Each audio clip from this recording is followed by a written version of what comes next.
Hey everyone, welcome back to Krat's College. This is my Phase 4 BIS guide for Wrath of the Lich King, and I hope it's pretty helpful. It's going to be very similar to the Phase 3 BIS guide, where it has just a number of the same material covered, but just for Phase 4 now instead of Phase 3. So I hope you enjoy it. As usual, all the different sections are timestamped in the video description, so you can hop around as needed for whatever you're looking for. And if you want to support the channel, please drop me a follow at twitch.tv/Crateria, as well as obviously give a like and subscribe to the YouTube video and the channel. Much appreciated on that. And of course, join the Discord for any helpful mage discussion or further questions that you have. With that, let's get started. So the first thing to do is to talk about the different specs in Phase 4 full BIS. And for that, I'm going to use Savari's spreadsheet just like I did Phase 3. He has done great work here, and so I highly recommend looking at it. It's linked in the video description. And what you're seeing here is the times are the different encounter lengths for each of the different specs, and what the MS means is that they're getting a Mana Tide and also an Innervate, so that's obviously going to help out Arcane's DPS as well as Fire TTWs. And then the letters here are sim config links for the Mage Sim, which is also linked in the video description, and then we obviously have the graph here as well. And the main thing to take away from here is that Fire TTW is still the best. We see that Frostfire is actually not too far behind, and if it's getting a focus magic for whatever reason, then you are going to do more damage than Fire, even with a Mana Tide and a Innervate on some of the longer fights. However, that's not really realistic. It's more realistic to compare Fire versus Frostfire here, and as you can see, Fire TTW is pretty much always ahead. And then the other thing is that Fire TTW gets Magic Absorption, which is huge for all of Icecrown Citadel. Pretty much every single fight benefits from Magic Absorption, and for some fights, it's basically a must. So I recommend Fire TTW. As usual, Arcane is still doing competitive DPS in comparison to Fire, but at least on the shorter fights. But obviously, if the fight gets longer, then Fire pulls ahead. And if there's any kind of cleave, this is of course just a single target tank and spank in the sim. If there's any kind of cleave, Fire is going to take off, which a lot of the fights have cleave as well as movement. If there's any movement, Fire benefits from those fights as well. So Fire TTW is just absolutely the play. And I should also mention that if you are FFB, you're of course not giving someone else Focus Magic, and as Fire TTW, you're giving someone else Focus Magic, which is increasing raid DPS, so Fire TTW has that advantage as well. And then you may have seen me playing FFB for Lady Deathwhisper and Dreamwalker, and also on Trash. That's mainly just for trash damage, and also for that AoE on Lady Deathwhisper, and it's helpful on Dreamwalker. You also get Dragon's Breath easier as FFB, which allows you to interrupt the ads on both of those fights, which is pretty nice. However, in the future, I think Fire TTW is going to be the play on those fights as well. There's not going to be a need for FFB. I'm just doing that right now for the first clear because I think it's pretty helpful. They can be longer fights, and FFB is easier on the mana, but again, it's a minor thing, and I think going forward, Fire TTW even on those fights. And then of course, I'd be remiss if I didn't at least show his 3-minute tier 10 BIS histogram comparison between the different specs, and very similar to Phase 3, where we have Arcane being much more consistent on the higher end, and Fire, due to its, and the same with FFB, due to its volatile nature of crits, is obviously has a lot wider spread. But again, in practice, you're going to have a lot of movement on fights. You're going to have a lot of cleave, which is also going to affect Fire and increase its damage in comparison to Arcane. So keep in mind, this is a single target tank and spank in the sim, which is essentially none of the fights are like that. Some are kind of close, but for the most part, none of the fights are like that. So take this with a grain of salt. So next I want to explain Tier 10 gear and Emblems of Frost. And so all tier gear has to be purchased with Emblems of Frost and then upgraded. So it starts at eye level 251 and then is upgraded to 264 and 277 using marks that drop in the raid as you see here. And the only way around this is if you receive the tier item from VOA, which makes VOA very important to do for the first 4 to 6 weeks of the patch. That said, VOA won't be available until week 2 of the patch. For emblems, you can get a total of 109 per week, but know that there is RNG to the ICC raid quests, and depending on which of the 5 quests you get, you may not be able to complete them. Even so, as long as you are diligent, by week 2 you should be able to buy 2 pieces of tier gear and have 4 pieces by week 4.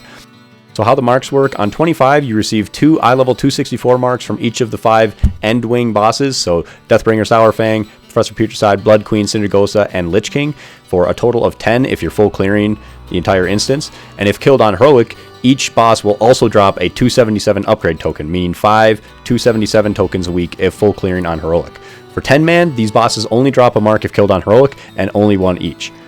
So this is similar to the trophy and token system in TOGC, where assuming you are full clearing all 25-man bosses on normal and all 10-man bosses on Heroic, except for maybe Lich King, a 25-man raid will be bringing in at least 18,264 tokens a week, meaning within 5 to 6 weeks, everyone will have 4 264 tokens for their tier 10 4-piece, and similarly to the 258 tokens in TOGC, the 277 tokens in ICC will take at least 20 weeks for everyone to get 4 277 tokens, and that's assuming perfect RNG, since they can drop in 3 different versions, right? And that you're full clearing Heroic Lich King from week 1. So just like TOGC, this is where splits are huge in order to get the tokens, the 277 tokens, and gear up your raid with that awesome tier gear. So for our tier 10 set bonuses, they are incredible. Our 2-piece gives us an almost constant 12% haste, and our 4-piece turns our mirror images into a huge damage cooldown with 18% increased damage for 30 seconds. And the set bonus also isn't tied to the mirror images living, so you don't have to worry about that. But this does mean that instead of using mirror images as like a threat dump or something similar, they're instead used for min-maxing damage, so be careful with that. As far as how good these are, even if you are in full phase 3 BIS with tier 9 4-piece 258 eye level pieces, if you swap 2 of those tier pieces for tier 10 251 eye level pieces, it'll still be somewhere between a 150 to 200 DPS increase for you depending on the pieces that are upgraded. So the 2 pieces are that strong that even though the gear is downgrading from 258 to 251, you still get a massive DPS increase. 4-piece set bonus is also a significant upgrade. However, going from phase 3 BIS to tier 10 4-piece and ICC items does require you to be smarter with the pieces you upgrade, as tier 9 has hit on chest and helm, and phase 3 BIS gets hit from its chest off piece as well. So while tier 10 has hit on its gloves and legs, if you keep your phase 3 chest off piece on with hit as you see here, then you'll be overhit and it won't be a DPS upgrade for you to go straight to that tier 10 4-piece. Similarly, if you do the chest tier 10 4-piece as instead and then you leave on the legs, you'll be under hit. And while we can of course do a bunch of veiled and hit gems here in order to make that up, that's less than ideal. So this brings me to my recommended gearing path. For gearing path, it will of course depend on what your current gear is, as well as if you get lucky with a VOA teardrop, but that said, just also make sure to consider hit when you do your swaps from tier 9 to tier 10. The 2-piece swap is fairly easy, and I recommend going tier 10 helm and then gloves or legs, and only go tier legs if you don't plan to use the crafted legs as a temporary off piece, or if you plan to go gloves off piece from gunship for an alternative BIS. Otherwise, if you do plan to use crafted legs as a temporary off piece, which is definitely what I recommend, then go helm and gloves first. For the next 2 tier pieces, it can be tricky due to hit because you will lose all the hit from your chest piece, but at the same time, by the time you get these last 2 pieces of tier, you should have your 277 ICC rep ring, which is endgame BIS, very powerful, and has hit. Then additionally, for more hit, you can craft the 264 hit boots, Death Frost boots, and thus your gearing path is tier 10 shoulders and chest with leggings of woven death and Death Frost boots. And all together, these pieces are a 600 plus DPS increase, and that's with them at eye level 251. And by week 4, you should also have tokens to upgrade them to 264. And with all 4 at 264, you're looking at a 1000 plus DPS increase as you see here. And so this is definitely what I recommend for the gearing path. You first go helm and gloves, and then after that, later on to the phase, once you get your enough tokens to be able to buy shoulders and chest, craft the hit boots and craft the leggings of woven death, and then you should also have your rep hit ring, and that'll get you to 17% hit and also just cranking DPS, huge DPS increase. For the fusion loot prio sheet, you know, I'll just say it. Pummel fucked the mages once again. He just hate mages, and he fucked us once again. No, I'm just kidding. I'm kidding. I have to say that I mostly agree with it. I mean, I haven't fully gone through it, and I don't know other caster prio that well, so I have to take what it says at face value, but it mostly looks to make sense. On the trinkets, I will say that phylactery makes most sense going to mage, and DFO to locks, because both trinkets are semi-close for locks, with phylactery just, you know, edging out DFO by a little bit, or at least, you know, like a decent amount, like 50 or something like that DPS. But for mage, phylactery heavily outweighs DFO by like 300 DPS. Demo, of course, is always going to be looked at for prio on just things in general. And I think that makes sense while progressing, but once everything is on farm, then I don't think the extra prio to demo is needed, unless you are going to speedrun and want that gear to the demo for the speedrunning. But otherwise, you're, speeding up farm a little bit? I mean, it's the game is over. So at that point, I think once you have everything on farm, everyone has equal prio. Obviously, you can still min-max the gear to certain classes to some extent, as long as you're being fair and balanced with who's getting what, based on how much they attend, how much they're pumping, how much, you know, how they perform, things like that. But yeah, I would say that this sheet overall looks to make sense. You have to do something with loot, you have to split it up somehow, and for the most part, this all seems to make sense. For gemming and socket bonuses, gemming in P4 is about the same as P3. So first, just like in P3 with epic gems, we now mostly follow the colors of the socket, as most socket bonuses are spell power now and are worth it. So if the socket bonus is +5, +7, or +9 SP, then just follow the color of the socket and toss in Rune Cardinal for red, Potent Ametrine for yellow, and Purified Dreadstone for blue. Or if it's a single blue socket with only +5 spell power on it, like you see here, you could also do a Rune Cardinal Ruby, but they're about the same DPS either way. However, I should note that when it comes to yellow sockets, it's best to gem Potent if you are above 700 haste, and best to gem Reckless if you are below 700 haste.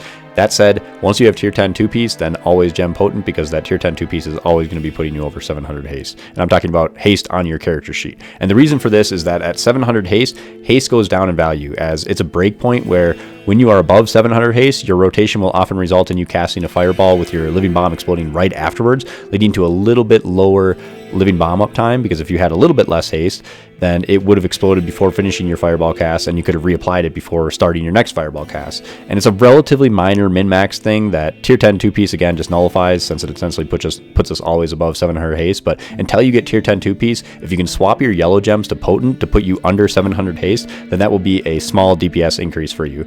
And if you can't, because you just have so much haste on your gear, then don't worry about it.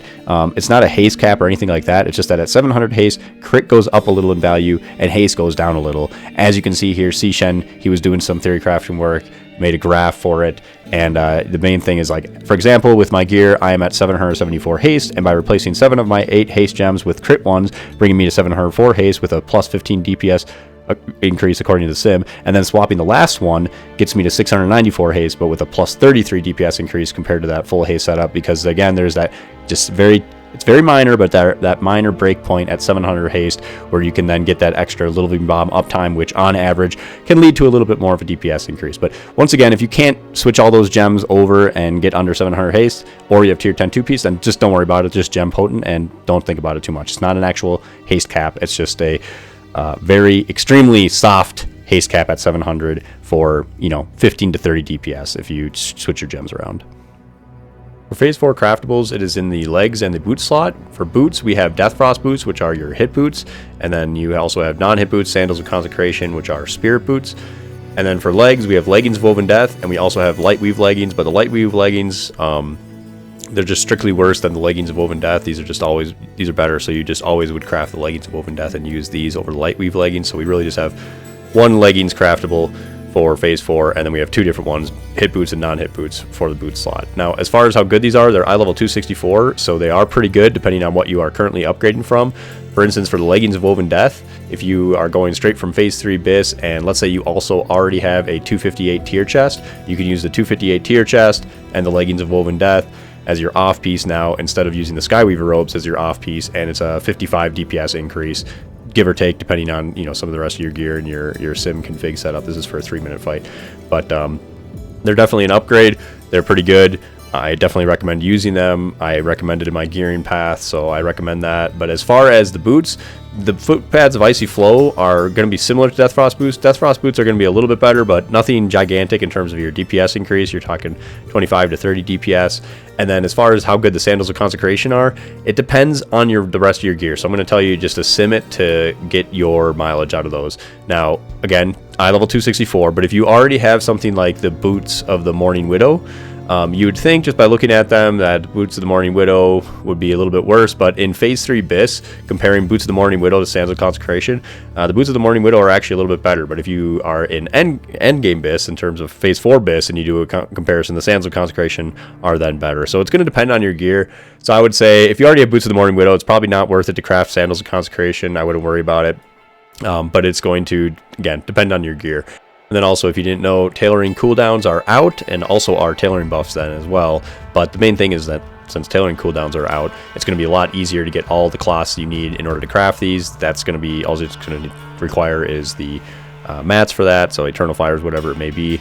So that's not going to be too expensive in terms of getting the mats for that. The big thing that's going to be the long pole in the tent is, of course, the Primordial Serenite. But Primordial Serenite you can also farm up pretty easily now, too. So if you go to the PTR, if you look at the Defiler Scourgestone exchange vendor, we can get a Primordial Serenite for just 12 Defiler Scourgestones. So that's just, a few dungeons on Gamma Plus, and you're going to be able to get Primordial Serenite. So even if you have to farm up the mats for this, you don't have the gold, it's not going to be too bad to farm it up. You're just going to basically spam those Gamma Plus, and you'll eventually be able to afford the Primordial Serenite to do these crafts.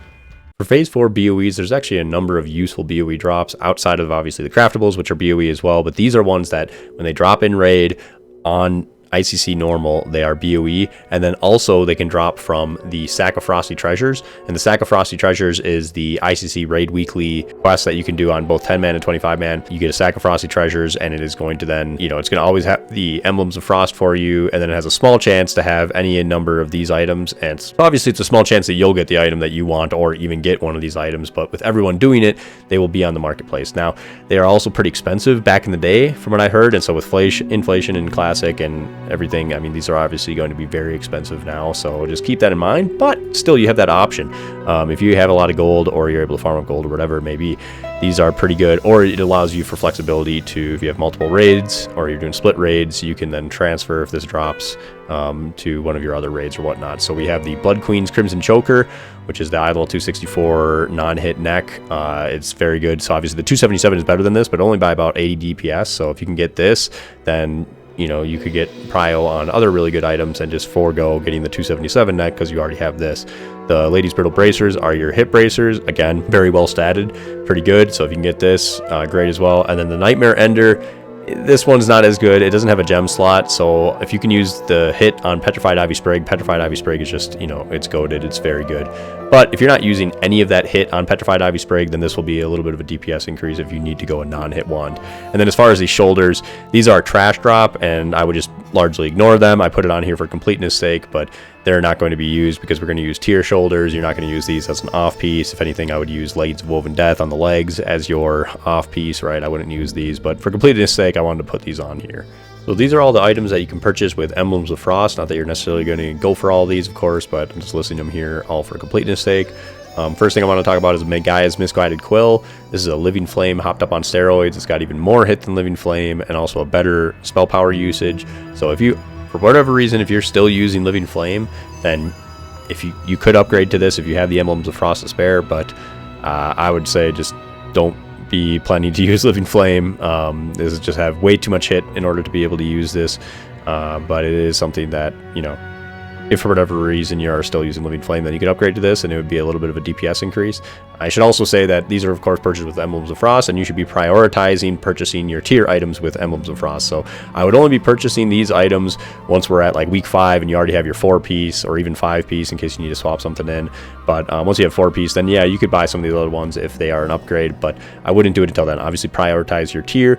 The next thing to mention that's actually pretty decent is the Belt of Omission, which is a hit belt. So if you're currently using Belt of Biting Cold or something like that, like I am on Sith, I plan to eventually upgrade him to this, assuming I don't get another belt or something like that. And same with it, yeah, so a number of us are using a hit belt right now, and this is just an easy little upgrade. It's going to be a slight DPS increase, and so it's a pretty good item and worth mentioning. The Gloves of False Gestures and the Meteor Chasers raiment, the thing with these is they're an off piece, right? They're actually statted pretty decently, but they're an off piece, and so then you would have to be using this over a different off piece. By week 5 or week 6, when you can actually afford this item, then you probably already have another off piece, or I would hope Leggings of Woven Death as your off piece, and I would continue to use Leggings of Woven Death, because if you swap to these, then the thing is, then you're gonna have to use the tier legs for your 4-piece, so that's gonna add a bunch of hit. So unless that actually works out for you, swapping over to this is just going to screw up your hit plan if you've already gone the gearing path that I recommend with Leggings of Woven Death.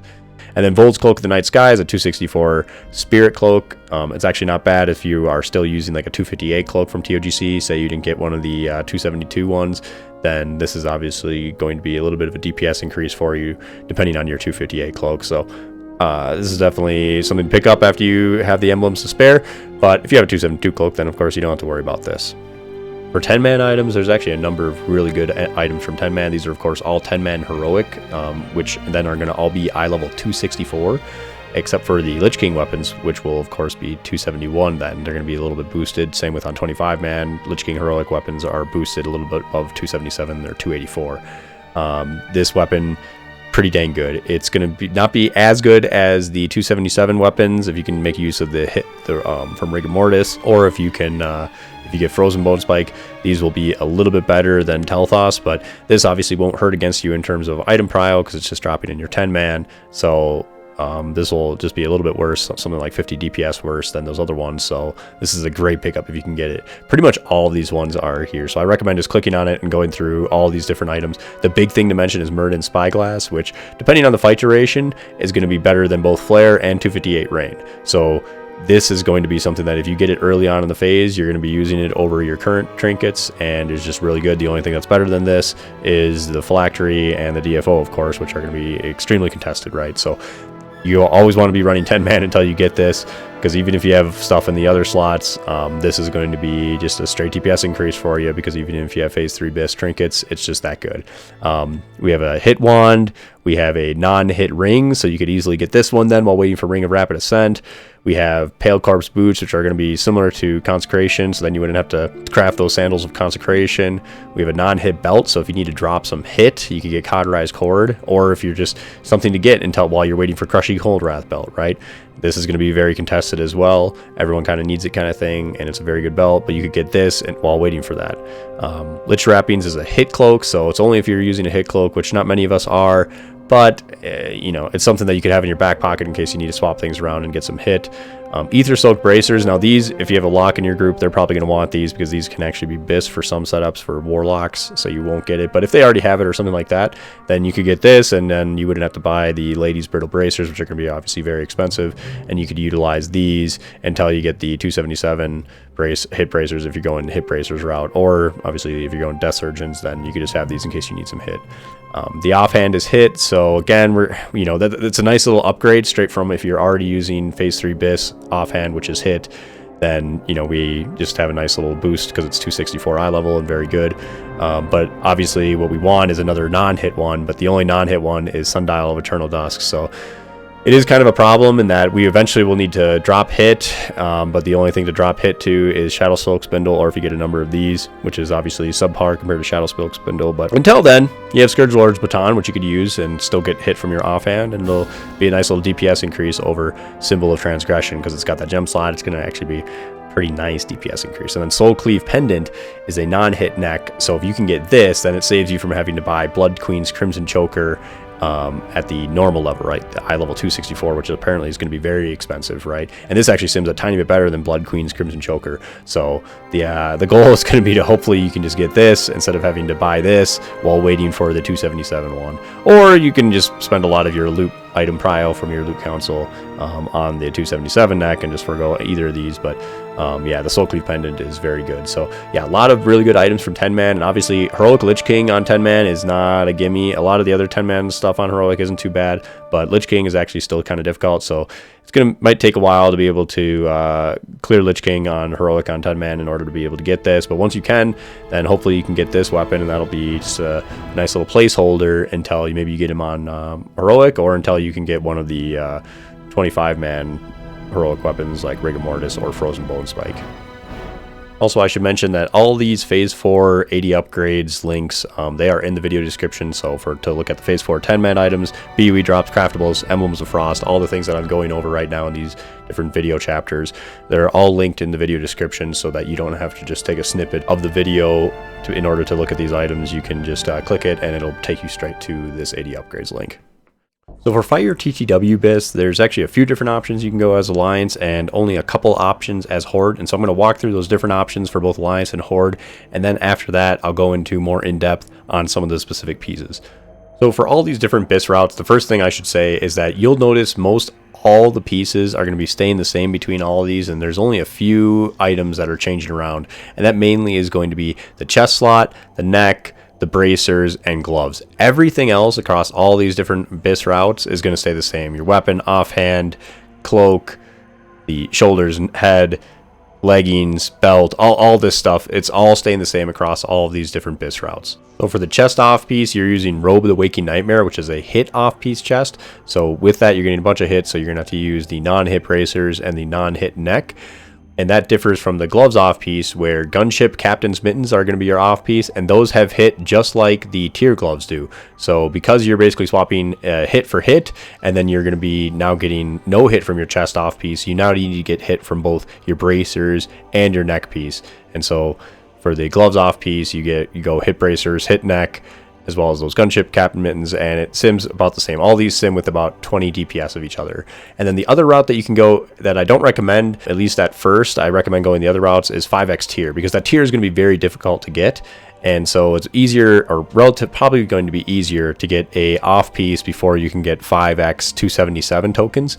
However, I put this as a pivot option, of course, because, you know, maybe you have a number of mages that are all going for the chest off piece, or you get really unlucky with that dropping or something like that. And so then you can rely back on this, because eventually we will get all 5 pieces of 277 tokens, but it's going to take some time, right? So this is a pivot option you can go back to, or if you have a plan, like maybe you're going to get 4 from your guild, and then you're going to 1 week go out to a GDKP and buy your last one, so then you can have 5x tier. I've heard some people, they're thinking of doing that.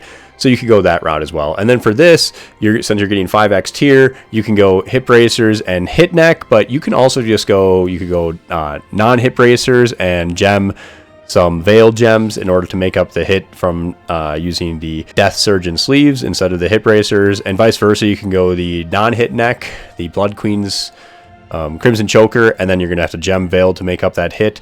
You can go either of those routes. They all sim about the same, so you do have some flexibility with the 5x tier option, but the main thing is that it's going to be harder to get those 5x tier tokens, so just keep that in mind.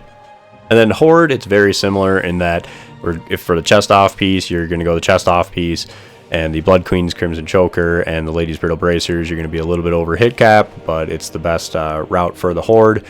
You can also go 5x tier, but again, like I already discussed with 5x tier is going to be difficult to get, so it's more of a pivot option, something to fall back on. But then if you do go the 5x tier route, same things apply that I talked about before. And so you do have these couple different routes. You can't go the Gunship's Captain's Mittens as an off piece for Horde unless you're okay with getting about an 80 DPS decrease. So you can go similar to this for Alliance, but you're going to have to then gem some Veiled when you go Gunship's Captain Mitts as Horde, and doing that is going to result in about a 70 DPS decrease. So if you want to go that as like an alternative BIS, you think it's going to be easier to get Gunship Captain's Mittens as your off piece and your Horde guild, then you can do that. But no, it is definitely not BIS. And this is just me showing you that in the sim, if you do these different routes, you can see as Alliance, they're all going to be within 15 to 20 DPS of each other. They're all basically the same, whether you go the 5x tier route, or you go the chest off piece, or the gloves off piece. It all works out for Alliance in that way. But then for Horde, you can obviously go the chest off piece or the 5x tier, which are going to be about the same, but within 20 DPS of each other. But if you go the Gunship Captain Mittens, that gloves off piece, you're going to get about that 60 to 70 DPS decrease compared to full BIS. So first for weapons, this is kind of a sim of all the non-hit weapons, just doing a quick comparison of them. And as you can see, obviously the Heroic Lich King 25-man weapon is gigantic, nothing comes close to it, and it is basically the biggest upgrade you can get from ICC. The staff from Lich King is also really good, but obviously the one-hander is quite a bit better than it by about 200 DPS, so you could go the staff route, but know that you are taking about a 200 DPS hit.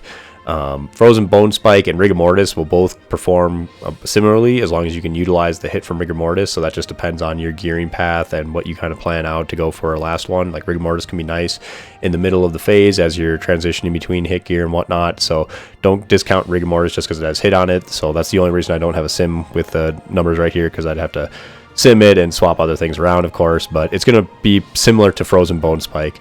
I'll touch on NIBELUNG here at the end after I go through the rest of these, because there's some specialties with that. And then for 10-man, obviously the 10-man weapon is also pretty good. Now it's showing Frozen Bone Spike as a decent amount ahead of Tel'thuz, but know that this is all in endgame BIS right here, this sim. If you sim going from phase 3, then they're going to be a lot closer in value. So that has to do with Frozen Bone Spike scaling more with all the rest of this gear in comparison to Tel'thuz. But know that if you get Tel'thuz, yes, Frozen Bone Spike's a little bit better, but you're talking about maybe a 50 DPS decrease if you get it in the middle of the phase. So this is still a really solid choice to go for. And then if that doesn't drop, you could also get Hallion. And then I included the 25-man normal Lich King weapons just as a comparison as well, because of course, you know, you might get those before. It could take a while for you guys to get Heroic Lich King 25-man. It's going to be a very tough boss for a lot of, going to take a while for a lot of guilds to get, so maybe you go with a normal weapon before them. But just know that if you get that normal weapon, it's not as good as some of the 277 weapons or even the 10-man Lich King heroic weapon. So now for NIBELUNG, what NIBELUNG has is your harmful spells have a chance to cause you to summon a Valkyrie to fight for by your side for 30 seconds as a proc chance of 2%.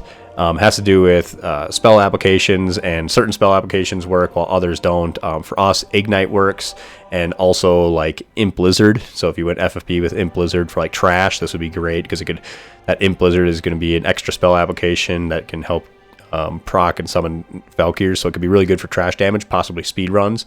But outside of that, the problem with these Valks is that they can die. So here we have a chart made from the Boomkin Discord, pulled from Moonkin logs using NIBELUNG. We have about 820 logs, so not a huge sample set, but definitely a good enough number in order to give us insight into how well the Valkyries survive from the NIBELUNG procs. And we can see that, you know, about a third, maybe a little more, will actually get close to their max amount of casts. So the way the Valkyries work is they do a smite cast, and then they the smite cast does damage and also heals them. You know, they can take some AoE damage, and then they'll heal it up when they're doing their smite cast, but depending on the amount of AoE damage, that's what can do them in. So like on Marigar and Syndergosa, they basically are just going to die. You can't even rely on the proc really and that damage. You're just relying on the stats from the actual weapon, right? And then similarly, fights like Professor Putricide and Blood Council and Blood Queen, they can also possibly die. Like if they get hit by an ooze on Professor Putricide, they're going to die. The AoE damage, if there's any delay, or same with Blood Queen, any delay in their casts for whatever reason, then they're going to take out to the AoE damage. If they spawn during Festergut phase 1, or at least when the high raid damage is happening in that fight, then they're going to take out there. So there's a lot of places where they can die. In Lich King, you know, they're probably going to be fine because Infest shouldn't be hitting the pets, but at the same time, there's a number of things that still can kill them. Like if they proc during phase 1 and then you go and transition onto the ledge, they're probably going to stay on in their spot and take out to Remorseless Winter. So they're going to die on any of those transitions. And so it's a very unreliable weapon in terms of the DPS that you're going to get from the Valks. You can't rely on it in that way. And to help illustrate that, you can see here that I have NIBELUNG added. It's called NIBELUNG Stats, just as a custom item without actually the Valkyrie proc, of course. So just the stats that it would have if you just put the standard gems in there. You'd get 893 spell power, 10 crit, and 10 spirit, and then obviously the int. And you can see here that if your Valks are dying immediately, or you get unlucky and the procs don't happen, that this thing underperforms by about 450 DPS compared to Blade of the Unbroken Covenant, which is Mortalis for the Horde equivalent. So, you know, if your Valkyries aren't working, then this thing is terrible to be. You just wear one of your phase 3 weapons. You wouldn't even use this. So like on Syndergosa, you wouldn't even use this. Marigar, you wouldn't even use this. And a number of other fights, if you get unlucky with the procs, or they just die to some of the AoE mechanics, you get unlucky there, or whatever it may be, then NIBELUNG is going to be a terrible weapon, right? It's not going to do well at all. Remember, the sim is doing tens of thousands of sims and then taking an average of them and assuming the Valkyries are living and getting their full amount of casts off. And so we've found that on the PTR, they can, for whatever reason, have a little gap or delay in their casts sometimes. They don't just keep chaining them for whatever reason. So, you know, there's some RNG to this. The NIBELUNG is definitely not any kind of thing that I would consider BIS, and even the situational BIS is very situational and something that I wouldn't consider BIS at all. Because again, the whole conversation about this being situational BIS started where if you have like 3 targets and you do a sim comparison of like Heroic Lich King 25-man weapon, one-hander versus NIBELUNG, the NIBELUNG outperforms it by about 150 DPS, and the reason for that is that you have living mobs exploding, you're getting extra ignite applications across all 3 targets, which is providing for extra chances for the Valkyries, so you're getting extra procs from the Valkyries, and then it's going to outperform. But, you know, again, that's a real situational thing that is niche and doesn't really exist in the actual game, right? We don't have these cleave situations where there is no AoE mechanics and whatnot. There's some. So if you had this, yes, you could swap it on for those certain scenarios, but there's a lot of scenarios in the game where that's not the case. And so NIBELUNG is definitely just a situational weapon. I wouldn't even necessarily say situational BIS, and it shouldn't be prioed. I wouldn't consider going for this unless you go in knowing all of this information that I just illustrated and you just want to have fun. But you're going to need to have a backup weapon for a number of those fights where NIBELUNG is unreliable, and you want to have a better backup weapon than just your phase 3 BIS one. So maybe you could just have a backup weapon of Tel'thas, the 10-man Heroic Lich King, whatever you want to maybe possibly do, but just know that it's not something that you can rely on for NIBELUNG.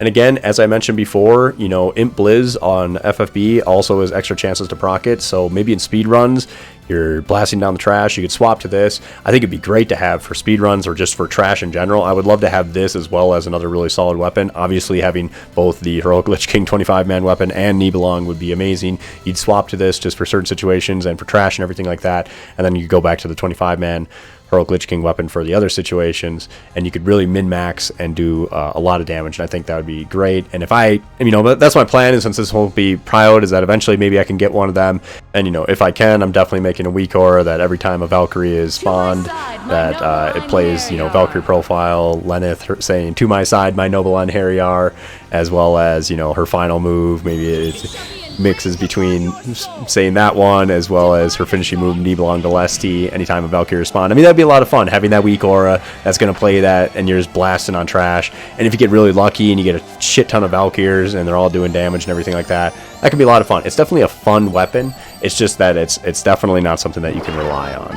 But I definitely hope to get it to, yeah, just have fun with this with a weak aura for sure. For Offhands, there's two 277 pieces, and both of them are non-hit. So this thing makes things difficult because going from Phase 3 BIS is obviously using a hit offhand.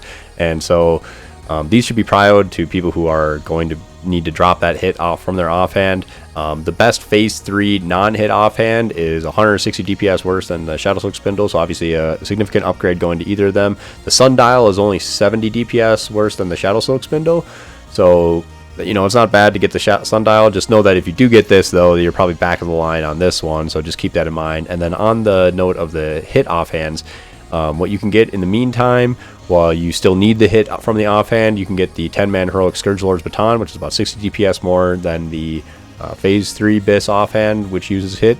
So you can get this in the meantime. That's a little bit of a DPS increase. You at least have a 264 eye level offhand, and then eventually, hopefully, you just have a way to make that swap. Obviously, it's going to be difficult having to make these swaps when we have to drop a hit item and go to a non-hit. You're just going to have to find ways to make that work with gems or whatnot. So for wands, I just want to first drive home just how good Petrified Ivy Sprig is. As you can see here, the only hit wand is Wand of Ruby Claret, which is from 10-man Heroic, and so if you can get this, it is pretty good. It's going to be better than Petrified Ivy Sprig, but not that much better. Obviously, Petrified Ivy Sprig, since its spirit is being a little bit inflated here because this is in Phase 3 BIS, and so that spirit is going to be doing a little bit more work, but still, you know, you can just see just how good Petrified Ivy Sprig is, that even into Phase 4, it's still holding its own against some of the hit wands there, that this is only going to be a slight DPS increase. So if you can make use on the hit on Petrified Ivy Sprig, then you're going to be good to go. All the non-hit wands, as you can see the DPS here, you can see that the 277, you could get either of them, and they're basically BIS. They're going to be about the same DPS, so you could be happy with either of those. So you have two different options for the wand, but again, you have to be able to be dropping that hit from the Petrified Ivy Sprig to make this worth it, and even then, all other upgrades are probably going to be more significant than doing that swap to the 277. So I wouldn't prioritize these, just get it when you do. And again, we have two different options, so it's going to be fairly easy for us to finally get our endgame BIS wand eventually. For your neck, the only hit neck is the Amulet of the Silent Eulogy, so if you're planning on going a hit neck, that's what you're going to want. For all the non-hit, you can see the DPS difference here. The thing to keep in mind is that obviously it's a decent increase going to the 277 neck from Cry the Valkyr. However, the Blood Queen's Crimson Choker, the 264 one, is BoE, so possibly you can get that, as well as the 10-man Heroic one, which is a little bit better than the Blood Queen's Crimson Choker, or about the same. The Bone Sentinels, obviously don't recommend that. It's Spirit, and it's not nearly as good as the Blood Queen's Crimson Choker, so only if it's rotting would I take that, and then it's only a little bit better than the 10-man Heroic, so hopefully that wouldn't affect your loot prio at all in any kind of way. Again, only if it's rotting. But the thing is that, yeah, since you can probably get this 10-man Heroic or maybe the BoE one, that I wouldn't prio the 277 one. I wouldn't put it high on your item prio list, because going from one of these up to the 277 is only going to be about a 70 DPS increase or so. And so hopefully you can just get one of these and then just wait for your turn in line and to eventually get this. Alright, for cloaks, there's also only one hit option, and that's Lich Wrappings from 10-man Heroic, so it's only a 264. So if you do need hit from your cloak, or you're currently getting a hit from your cloak, then that's your only option to upgrade that until you're able to make the swap from a hit cloak to a non-hit.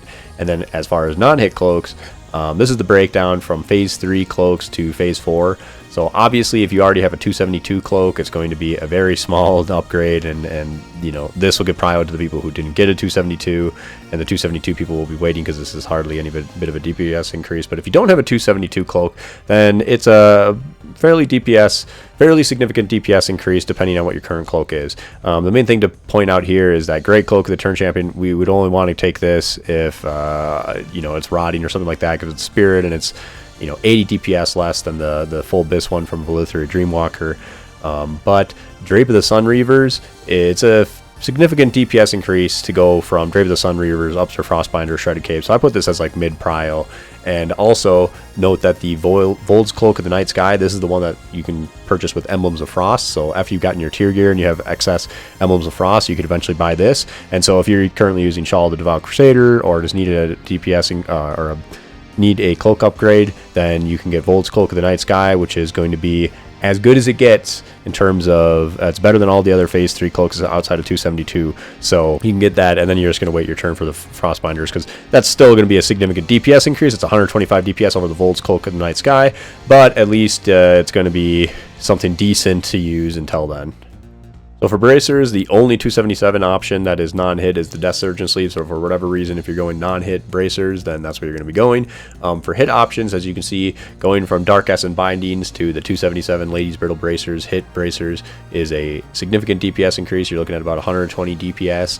However, the thing is, the reason I also list these 264 ones here and then also the Ether Soaked is these are the 10-man heroic, and then these ones are BoE. So hopefully you can get one of those two options while waiting for the 277 ones, and then going from these to the 277, while still significant, isn't as significant. It's not 120 DPS. Instead, it's, you know, somewhere between 70 to 80. So hopefully you can get one of these while you're waiting for your 277. You don't want to need to put these as high prio, but if you get unlucky with these, or I mean they're lock BIS, so then maybe they go these in your 10-man and you're not able to ever get them, or it's just too expensive to get the 264, then yeah, these are a significant upgrade, but I would still only put them maybe mid prio or low to mid, because of that fact that you can get these two options if you're going from Dark Essence Binding. And also if you're using non-hit bracers right now, then you're going to have to figure out a way to go from non-hit to hit. And so, yeah, again, I would just put these maybe on the back burner as far as prio. So for belts, for non-hit options, there are two 277 ones, but obviously the Lingering Illness is Spirit, so it's not as good for us, but it's still pretty close. So, you know, 45 DPS off. Maybe you take the hit on this and you get item prio somewhere else, because maybe there's a long line for the Crushing Cold Wrath belt. It wouldn't be the worst trade if you did end up going Lingering Illness instead of Crushing Cold Wrath belt, but it is going to be a little bit worse DPS. The Cauterized Core is at least something decent to use, because Cauterized Core compared to belt of the Tenebrous Mist, so if you're using a non-hit belt already, or you're looking to drop hit somewhere and you're thinking of maybe doing it on belt, it's going to be a decent increase to go to Cauterized Cord if you get that from 10-man while waiting for your spot for Crushing Cold Wrath belt. Court of the Patronizing Practitioner from 10-man is, you know, you'd only take this if no one else needs it, if it's rotting, because it's only 30 DPS better than the phase 3 BIS non-hit belt. So yeah, that's basically your non-hit belts. And as far as hit, you just pretty much have the Belt of Omission from Emblems of Frost. So if you're using a hit belt right now, you're using that phase 3 BIS belt, Belt of Biting Cold, and you're continuing to get hit from your belt, you can't drop it anytime soon or whatever. After you buy your tier pieces, then you can use those Emblems of Frost to get Belt of Omission, which is going to be about 60 DPS more than the Belt of Biting Cold, so not bad. And it's just an easy upgrade, not really going to cost you anything. And so then you can do that, and then you'll have a 264 belt. And so then from there, you know, it gets a little more difficult to drop Belt of Biting Cold for Cauterized Cord, which may still be a DPS increase if you have to drop hit, but it's not something you want to force. And then at that point, you're just waiting for Crushing Cold Wrath belt. For boots, there is only one 277 option, and that is the Plague Scientist boots. And it is also significantly more DPS than Sandals of the Morning Widow or Sandals of Consecration, whichever one is simming more for you. It's going to be at least 150 DPS more. So this is actually mid to high prio in terms of versus other items, I would say, because it's the only 277. You don't have anything else that's a decent alternative. There's no 10-man heroic one that comes close to it or anything like that. And so Plague Scientist boots I definitely put up there, and it's just something that you know, everyone's going to want. And it just kind of is that way, but that's why you can maybe put it as higher item prio, because the problem is there's nothing else that you can take to just take a hit on your DPS and then, you know, eventually wait your spot on that. Like, you're just going to be all far off of your BIS DPS amount while waiting for these boots. And then as far as hit boots, the best option is your Death Frost boots. So going from footpads to the Icy Flow, as you can see here, this is with Sith's gear in phase 3, not quite BIS, but Death Frost boots, you can see are only about 25 DPS more. That's what you're going to do for your, if you're using hit from your boots, is the crafted boots. So for rings, I'm going to first talk about non-hit rings. So Ring of Rapid Ascent is BIS. However, we can get from 10-man Heroic the Cerise Coiled Ring, which is 75 DPS less, but it's still at least not a huge upgrade going from that to Ring of Rapid Ascent. So we have other options. And then as well, we have Ring of Maddening Whispers and Memory of Malygos, which are basically both the same ring, except one has crit and one has haste. They're both spirit rings, so if those are rotting, you can get those as something while waiting for a 277 Ring of Rapid Ascent.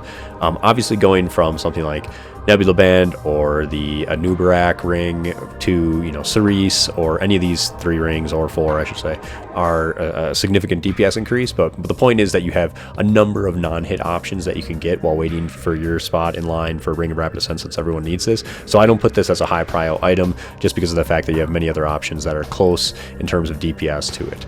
And then for hit rings, obviously you're just going to be using the Ashen Band of Endless Destruction. It's better than everything else, as you can see here. Obviously, if you want to get hit from both your ring slots, you could do that. Loop of Endless Labyrinth is what you're going to want to go, but Valinor's Other Signet is also pretty close. So these should, hopefully, I don't think other classes maybe use this. Maybe they do. I guess I'm not sure. So maybe you could pick it up for free or for not affecting your loot prio if you need to get hit from another item slot, and you could get it from ring then. And these won't be that bad. Obviously, they're 277. So if you're able to utilize that hit from these, they're going to be pretty good. Not as good as Ring of Rapid Ascent, but like, you know, maybe something closer into these ranges. But again, you probably ideally want to just aim for hit from one ring slot, which is going to be your rep ring, and then the other one you're going to use one of these options, one of these 4, or you're going to use one of these 3 options until you get Ring of Rapid Ascent, I should say. So for trinkets here, I have phase 4 BIS for every item except for the trinkets. The trinkets are phase 3 BIS, and then going from phase 3 BIS, replacing the rain to one of the other trinkets, you can see the DPS increases here. And obviously Mirrodin Spyglass, again, pointing out that that 10-man heroic item is really good. So if you can get that, it's going to be better than your phase 3 BIS trinkets. And then the only thing better than that is getting one of the other ICC trinkets. Obviously, I put the 264 ones on here in case you're killing, you know, normal Sindragosa. You know, maybe that drops, and it's up to you if you want to go with the normal one instead of the heroic. Like maybe you're first in line for phylactery and then the normal one drops. It's up to you whether you want to wait for it or not. Obviously, it is 150 DPS more to wait for the heroic one, but then you have to wait and hope that one drops. And so you could just take the first normal one. The first normal one is still a huge DPS increase. I mean, look at this. And then obviously, yeah, the biggest item for us outside of Heroic Lich King 25-man sword is phylactery. Or actually, both of them I would put as about the same prio. These are the highest prio items for sure. Phylactery is a 650 DPS increase over rain. Just insane. Obviously, again, this is with phase 4 BIS for everything else, so that scaling is kicking in, but still, it's absolutely massive. And then just to put in perspective, when I was showing the weapons before, I didn't have Mortalis included in here, which is Blade of the Unbroken Covenant for Alliance, but I selected it down here and did a sim, and as you can see, compared to the Lich King Heroic 25-man Lich King Heroic Sword, it's about 630 DPS. And so yeah, again, the only thing that comes close to that is phylactery. So those are our 2 obviously most contested items and also biggest DPS increases. So if you can get both of them, you're in a really good spot. But yeah, and DFO is obviously really good too, but you can see phylactery is way better than DFO. Both of them being 277, phylactery is still 300 DPS.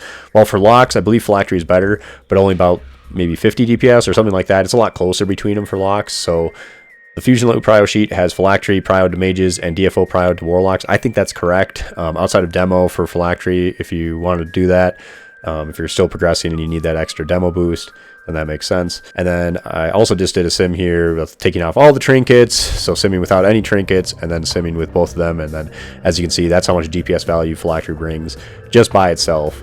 It's an absolutely insane trinket. So good luck getting it. I hope you do. And lastly, this just shows the DPS increase going from a 264 token to a 277. It's about 160 DPS on your bigger items, such as like your helm and chest and legs. And then if you do it on the shoulders and the gloves, you're looking at about something like 115 around there. So the 277 tokens are a fairly significant DPS increase. And also, since they're so highly contested, they're something to put as far as higher prio than other items, I would say. The last thing that I want to cover is phase 5 items that'll be coming. So once Ruby Sanctum comes out, these will be available. We have obviously no idea when Ruby Sanctum is going to become available. Blizzard hasn't mentioned anything with that, but eventually it will be. And the first thing to point out is Trinket. Actually, I should just first say that it's Trinket, Bracers, and also Cloak are the 3 things that we're going to be caring about, and they're all item level 284. However, that said, for the Trinket, Charred Twilight Scale it is about the same as DFO. Here, it's DFO assuming about 15 DPS more, but I would be happy with either of them. They're very similar in terms of they both have static haste and whatnot, just a little bit different proc, of course. Charred Twilight Scale might be similar to Flare, so it looks to have like a similar proc rate and whatnot, so it could be frustrating in that regard, but we'll see once it comes out. But I'd be happy with either DFO or Charred Twilight Scale. It'll obviously be unrealistic to get probably DFO and Phylactery before Ruby Sanctum hits, just because those are both very contested. It's more likely that we'll be using Phylactery and Mirrodin Spyglass if you even do have a trinket upgrade by the time Ruby Sanctum comes out. And then now with Ruby Sanctum, it'll be an extra trinket that we can go for, so it's just increasing the supply and is going to help increase our chances of getting 2 BIS trinkets as opposed to just having the 1. And then the other thing is the bracers, so non-hit bracers. So obviously going from hit bracers to non-hit, I can't just do a simple comparison. I have to actually do a sim with one, and then I put on the bracers of Fiery Knight, and I have some veiled gems put in on various yellow slots, and then you get about 125 DPS increase. So even if you're using hit bracers, you could just gem some veiled, and that'll make up for the hit lost. So don't worry about the fact that you're going to go from hit to non-hit. You can just take care of it that way, and then those are a very significant upgrade. And then the last thing is Cloak, and obviously if going from the 277 to this 284, as you can see here, it's not a huge DPS increase.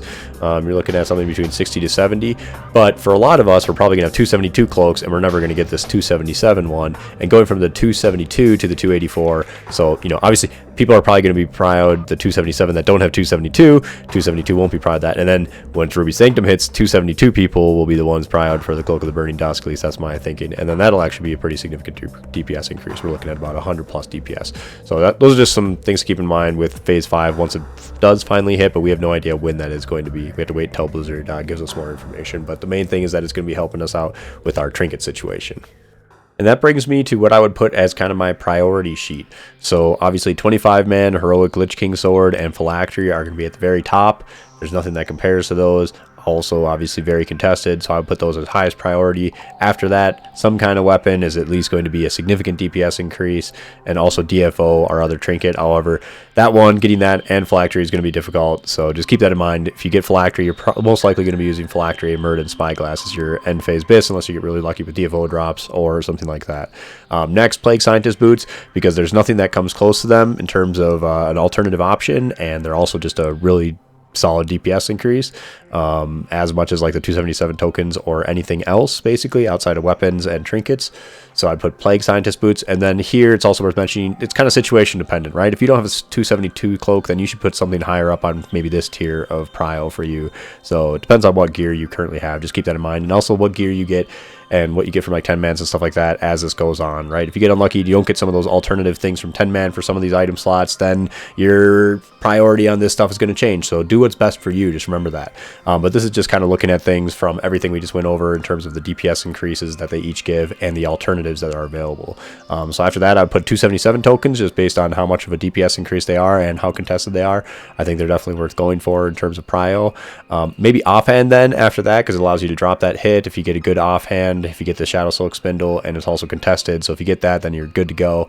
But I kind of put a question mark because like after these things, it's kind of situation dependent, and a lot of them have a lot of alternatives, a lot of those other slots and everything like that. So it just comes down to which ones of those do you get alternatives from like 10-man or something like that, and which ones do you not. And then you're going to prio the things where you don't get those alternatives.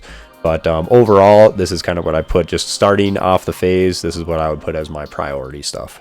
For FFB, I'm not going to spend too much time on this because really you should be fire TTW. The only reason I see us going FFB is possibly speedruns, or just for those few fights like I've mentioned before, like possibly Lady Death Whisper and Dreamwalker. But again, I don't view that as a long-term thing, just for right now, or for pump on trash. And then again, possibly speedruns. We'll see. I don't know if it's going to be like phase 2 where we actually want FFB for speedruns. We'll find out. Fire TTW has a lot of advantages that I think will continue on with speedruns. So anyways, we'll see. But if for whatever reason you are going to be FFB for your final spec, whatever, here's your BIS list, I guess. You want to go Sod Lane Ritualist Gloves if you're Alliance, because you go that as your off-piece instead of 5x tier, which is going to be a lot easier to get this off-piece instead of 5x tier, which is very contested. However, you can also go 5x tier, and then if you do that, then you go the non-hit bracers. But if you go the Sod Lane Ritualist Gloves, however you pronounce that, then you go with the hit bracers, and this is your FFB. Because obviously FFB, right, it gets more hits, so we need to drop some hit items, and that's one way you do it. And then for Horde, It is 5x tier is the best. You can go this route where you're going to go gunships, captain's mittens, but that is a DPS decrease, about 30 DPS minus on that. So you can go that route though for that off piece as Horde instead of 5x tier, since 5x tier is harder, and those gunship captain mittens should be pretty free. 30 DPS decrease, but again, this is all FFP where I don't really think it matters that much. Fire TTW is the way to go. So for Arcane, the BIS lists are basically the same between Horde and Alliance, although Alliance also have the option of going the non-hit bracers, the spirit ones, and then you gem some veiled, and that will be about the same DPS. But otherwise, they are for the most part the same, which we're going to be going those Sun Lane Ritualist gloves as our off piece in order to drop hit, because Arcane doesn't need nearly as much hit. You can also, instead of the Ladies Brittle Bracers, you can go the Ether Soaked ones, because they have Haste, and Haste is really good for Arcane compared to Crit. And so even though they're at level 264, these will be about the same DPS as the Ladies Brittle Bracers, and maybe a little bit easier to go or to get. So you could get those, the Ether Soaked Bracers instead of these. But otherwise, this is your BIS list. There's not too much else to point out that I haven't pointed out in the Fire TTW. A lot of it is the same, right? The big thing is Reign of the Unliving, right? We use Reign because there are no dots to proc for Phylactery, right? So the way Phylactery here, each time one of your spells deals periodic damage, you have a chance gain, etc. And so the only way you can really do that as Arcane is you can precast a Fireball, and then because you're not using Fireball, Glyph, Dot, or Glyph as Arcane, you'll have the Fireball Dot, and that could help proc it.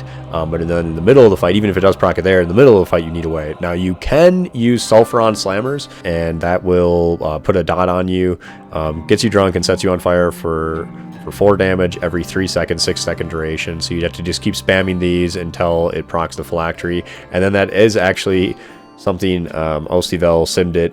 It's something like a 225 DPS increase using Sulfuron Slammers in that way. But the thing is, you're going to be drunk constantly then while raiding and having to constantly do that. So I don't recommend it. So if you're going to be Arcane forever, let other people have the Phylactery, I say, instead of, I mean, because that just doesn't sound like fun gameplay to me. However, you know, if you're Fire TTW mainly and you just sometimes go Arcane to provide the buff, or in your 10-mans you're Arcane, then yeah, I mean, still get the Phylactery for your Fire TTW build, and then you could still use that Phylactery. You just have to pound Sulfuron Slammers, which is going to be really annoying, so maybe eventually you just tap out and say, I'm just going to toss the Rain back on.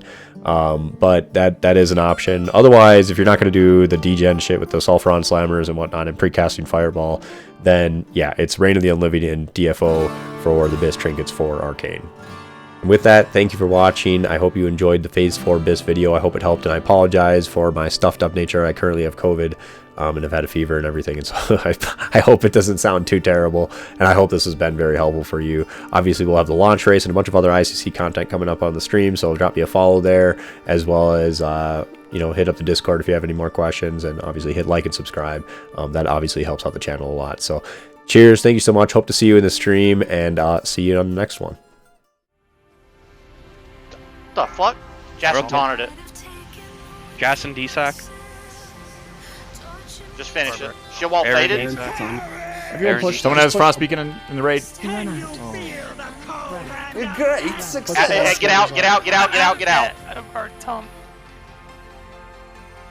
Are we all Frostbeaconed right now? Sorry about that. Cassie should have. She's in a tomb. I'm tombed.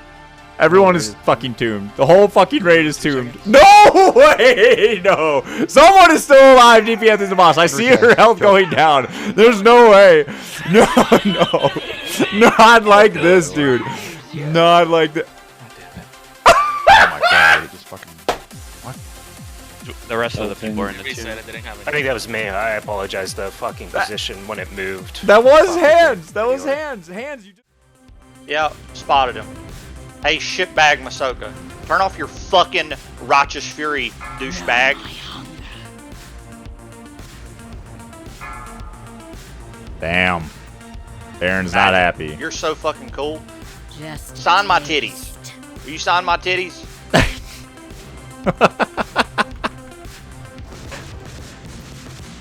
Aaron's so pissed.